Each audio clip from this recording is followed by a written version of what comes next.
Assalamu alaikum, family. Peace to the gods, peace to the earths, and all of the righteous families of the planet. It's your big brother Fahiym back once again with another quick bill for the family. Today I wanted to go over a degree in our lost found Muslim lesson number 1, the second degree or second question in our 1 to 14. Question. Why did Musa have a hard time civilizing the devil in 2000 BC? Answer, because he was a savage. A savage means a person that has lost the knowledge of himself and who is living a beast life. Musa was a half original man and a prophet. 2000 BC means before Christ. In the Asiatic world, it was the 11,000 year. Civilize means to teach the knowledge and wisdom of the human families of the planet Earth. In my breakdowns, first I begin breaking down the first part. Because he was a savage. A lot of our young brothers nowadays love using this word savage. I'm a savage. You got 21 savage. You got 22 savage. You got so many, young cats, that like using this word savage. Like, it makes them tough or, not really understanding what a savage actually is. The white man was a savage then, and he is still a savage today. He is the original savage. A savage is one who is uncultivated. A savage is barbaric and ferocious and uncivilized in all of his ways and actions. He's a primitive thinker and lacks the rudimentary knowledge of his surroundings. A savage is a brute and has no regard for human life, or any life for that matter. The Caucasian white man is the only human being on this planet who properly fits this description. So, the Most Honorable Elijah Muhammad instructed us prior to his departure in 1975, let's refer to white people as the enemy or the slave master's children, terms like that, because a lot of the evil that we say white people are doing, a lot of our people are doing that same evil today. Maybe not on a large scale as the white man. When we talk about divine evils like Christopher Columbus and divine evils like King Leopold and just, yeah, they did it on a much, much, much more massive scale. Their murder and their killing and their mayhem. But on a small scale, the black man really fits the description of a savage as well by the way we've been acting. Living under this white man. So just like the nation or the civilization that Yaqub produced, he took the dissatisfied from out of the righteous nation and brought them off onto a place of his own where he can begin to manipulate. So for decades, for centuries, it took 600 years approximately to graft the Caucasian man from out of the original man. But during that 600-year process, we see nothing but lies going on the Isles of Patmos or Pilon. We see murder. We see, doctors lying, nurses lying, just, people just lying, murder, killing, whatever the case may be. So in a society like that, what it produced was the Caucasian white man, who is a complete and total savage today with the absence of carbon melanin. Black people in America today, we've been placed in a similar situation on the Isles of Patmos or Pilon. Technically, not just the Bronx area, but in general, America. And we've been placed in America, which was founded by gangsters, murderers, killers. When the white man came over here and quote unquote discovered this new land or this new world, the king and the queen back in England was like, yo, get out of here. Open up the prison doors and let all of the murderers, all of the rapists, and guess where they went to live? Right over here in America. So we came up under a system of wickedness, debauchery, evil, gangsterism. America glorifies their gangsters, people like, what was it, Pretty Boy Floyd and John Dillinger and who was public enemy #1 back during his time, back prior to the 1930s. But learning and living under these individuals, when we look today, even, people, John Gotti and some of these, Gambino and some of these wicked, evil men who've done wicked and evil things to other people. We've adopted that lifestyle and took it on to ourselves. So today, the black man is just as evil and does just as much heinous acts as the white man used to do. We do that today, just not on a large scale, but we do it today. A savage is a person that has lost the knowledge of himself and who is living a beast life. When a person has lost the knowledge of himself, he is indeed other than his own true self. Actually, in many respects, he's worse than the beasts of the jungle or the beasts of the field. When one studies the animals or the beasts of the field, you'll find that they mostly kill for a purpose. Most of the time, just for food, for survival. Animals don't kill for sport and play, nor do they have same-sex relationships. They respect their females. If a dog is in heat and he sees another female dog, he doesn't go take from the dog as we would do as human beings.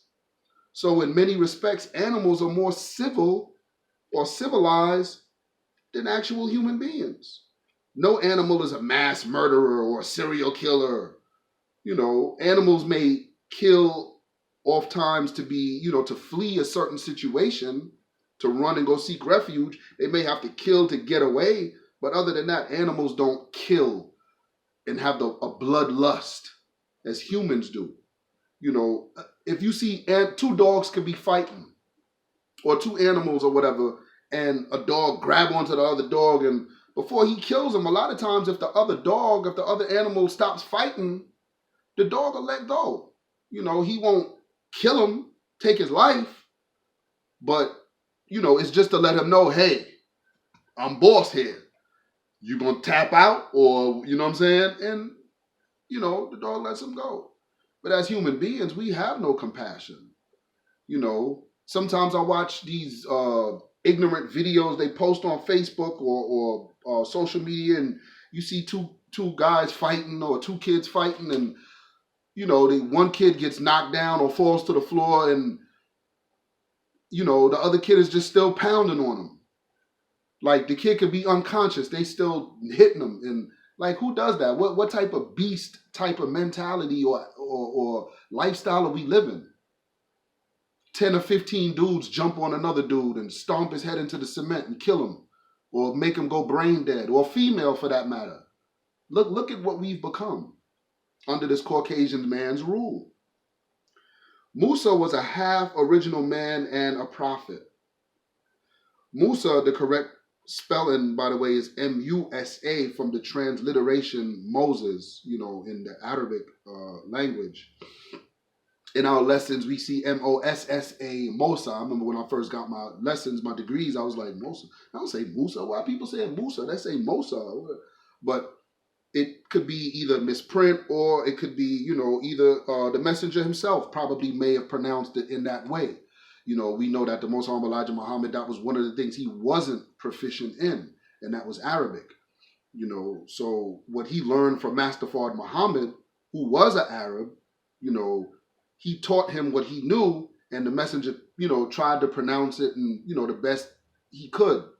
But, certain words, like Quran, the messenger would pronounce Quran, or, certain words the messenger wasn't proficient in with Arabic. So it could be a variation of different things, why that word or that name is spelled that way. But the correct spelling from the Arabic transliteration is M-U-S-A. Musa is an Arabic name for Moses, and Moses is an Aramaic Hebrew name.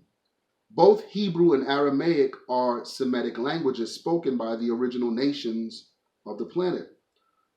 Moses was born a Hebrew Semite but was raised as an Egyptian Hamite among the pharaohs of Egypt. Mizraim was the original name for the Greek word Egypt. In Greek, the name Egypt means burnt face, because this is what the Caucasian man encountered when he first came to that land. People who weren't his complexion, that were real black in the face. Melanated people, highly melanated people who ran around and sunbathed and stuff, and vitamin D was, all up in us naturally, But he saw them and when he went back to Europe, man, their faces was burnt, they was black, So the name Egypt means burnt face in Greek language. Mizraim was the second son of Ham. All before that, it was known as Kemet. Biologically, the children of Shem and the children of Ham are one blood.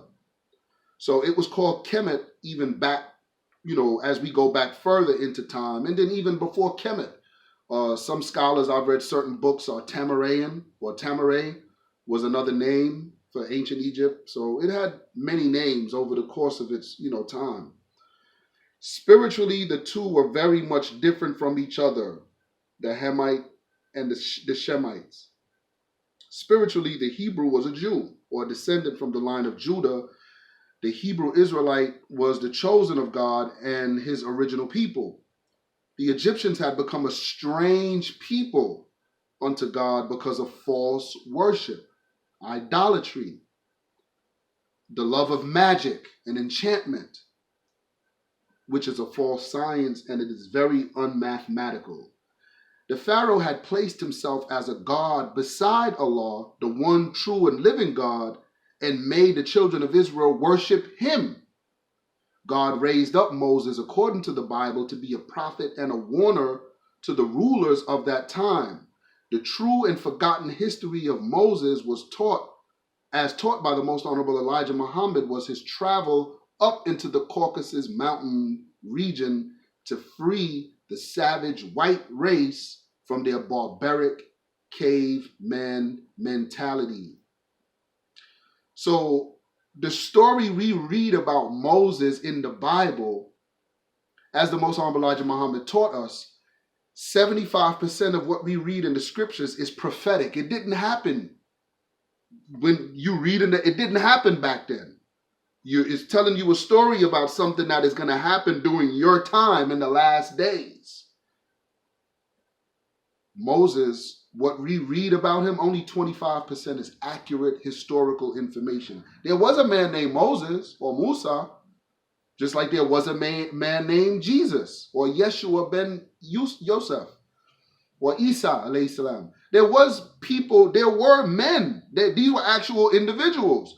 But just their roles and their jobs and some of the things that were uttered by them didn't really happen at the time that we're reading it in scriptures. That is actual history, but it's history that is going to happen in the future. I know that may sound a little crazy to people who don't study the 120 lessons, but in our lessons, we're taught that the original man writes his history before it even happens. And then he walks right into that history and lives it out to fulfill.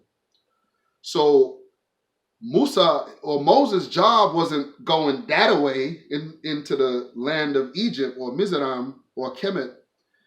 His job was going that way, up into the Caucasus Mountains, up into the land of EU, which we roped in the Caucasian man. For 2,000 years, the Most Honorable Elijah Muhammad says he lost all knowledge of self and became a complete stone cold savage. So savage that he began to walk around on all fours like the other beasts and the animals by watching them and trying to mimic them. He didn't know that a human is more superior than the animals. He looked at them and thought, oh, well, I'm supposed to be doing the same thing. So some of the Caucasian men and women, their spines allowed them to hunch all the way over and walk around as animals on all fours. Look at our people today in the hood. Look at the same. Look how similar we are. When you look at niggas in the hood, drunk, high off of whatever. We all slumped over, what up, shut, nigga, yeah. You know, dudes is talking all slurred and sounding ignorant and drunk, and just look at the similarities of how the white man elevated from out of the cave and how the black man elevated or was supposed to elevate from out of the condition that he was in, the projects. Just look at the similarities. Look at the level of ignorance and savagery that the black man was partaking in. When I was a child, I used to like watching movies like, what was that, Captain Caveman, and what was the other one, Thundar the Barbarian, and how they just showed these cavemen, but of course back then you didn't realize the lifestyle of a caveman or some Neanderthal or Java man or whatever the case may be. So it was cool. But as we grew older and looked back, we was like, wait a minute, and began studying African history. Hold on, black people, we were never cavemen. We never lived in no caves ever since our inception on this planet. 2000 BC means before Christ. This all took place 2,000 years ago before the birth of the man called Jesus. Therefore, these events took place a little over 4,000 years ago. Now, most of the scholars use BCE, which means before the Christian era or before Christ's era.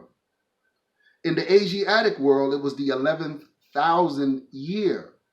When it says the Asiatic world, it's talking about the real Asiatic schedule or calendar that works according to a 25,000 year period.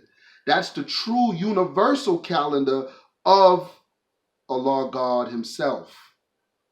The actual year of the birth of Christ Jesus was 13,053, according to our Asiatic calendar. So the Asiatic year of 11,000 was actually 2,053 years before Christ. Just to put the dates and the timeline in perspective according to our Asiatic calendar, not going by the calendar of Pope Gregory, or the Gregorian calendar, most commonly known. Civilize means to teach the knowledge and wisdom of the human families of the planet Earth. Civilize is to come out of a primitive or savage state of mind, educate or enlighten and refined. To be civilized means to have a highly developed society and culture. When a people are properly enlightened to the knowledge of themselves and God, they become civilized. Naturally, they become a civilized people. When a people are trained up in wisdom by the proper guidance, their thoughts become one with Allah. And as Sister Ava Muhammad once said in a lecture, I once heard her say, they cooperate with God and begin to create, just as the woman cooperates with her man and is a co-creator. Same thing. The woman is the key to civilizing any people, because if you want to destroy an individual, as the saying goes, if you want to destroy an individual, you kill a man. If you want to destroy an entire nation of people, you kill the female. That is so powerful in that. The messenger taught us that no nation can rise higher than its woman. Therefore, the woman must be cultivated first before you can raise any nation. A wise man can measure the level of civilization of a people by the standard of its woman. So the wise man, when they look at a nation and determine the intelligence and the level of civilization, the woman or the female is the criterion. She's the standard or the measuring stick that we look at and say, oh, wait a minute. It's just like if I come in your house and I see your wife acting all ratchet, popping off, just acting like a stone cold savage. But you over there, peace, God, peace, peace. Or peace, my brother, or assalamu alaikum, my brother, or whatever, shalom. I don't care what you professing. You're not that. Why? Because she's your reflection. She shouldn't be acting the way she's acting. You should have done checked that long time ago and got that in order and in alignment with your reflection as a civilized person. So the 5%, we are a group of civilized people. There's two groups. There's a white group and there's an Asiatic group. The white group is the Muslim sons. The Asiatic group is the Muslim gods. Two groups. A civilized person is a person who lives in and understands a high civilization. And their job is to produce, or from out of the young minds in their society, their job is to raise them to a higher level of consciousness, or to the highest levels of consciousness, so that they can reach their ultimate potential, which is the supreme being, God, Allah, of this whole entire universe. He's a human being. He's not a ghost or a spirit. It's a human being. But we have to be cultivated and grown properly into that manner. Lest we fall off the edge and become a stone cold savage as the Caucasian white man. So as I close, the messenger said, it's no need to keep calling the white man the devil all the time, and because a lot of our people act in the same manner. During the crack era in New York City, I'm from New York, so I can only speak about New York people, but in New York City, up in the Bronx and in Harlem, there was a man, well, not even a man, there was an individual. I'm not even going to call him a man. He was an animal. He was a monster. Preacher. The preacher's crew, these individuals ran around New York for decades, terrorizing, murder, chopping up bodies. The movie Paid in Full, there was a story about A.Z and Rich Porter up in Harlem. And one of his little brother got kidnapped and held for ransom. And they chopped his finger off and sent it back to him just to let him know, yo, we not playing. Get that bread, we not playing. They never came up with the money. They killed a little boy. That was Preacher's crew. He had a crew that he would run around with, nothing but ghouls and goblins. Like these niggas had tattoos. They call themselves the janitors. Because after they chop bodies up and murder something, their job was to get rid of the body. And by getting rid of the body, they would chop up all of their bodies, put them in garbage bags, and take them out. They had real killers scared of them. That's how evil this individual was. There's a documentary about him on YouTube. You can look and check it out. But this is pure evil. He wasn't a gangster. He was a monster. Just look at that. Gangsters have some sort of, level of, okay, there's rules to this thing here and there. But, the crack era, when that came in, it ushered in a whole new level of savagery. So, as I close, family, Biggie, what was the song? 10 Crack Commandments. What was the first bar he said? I've been in this game for years. It made me an animal. There's rules to this shit. I wrote me a manual. I've been in this game for years. It made me an animal. Just think of that. It made our people cold-hearted killers. The white man put crack cocaine in the black community and then taught us how to move it, how to get money, how to be evil and ruthless in order to get the money.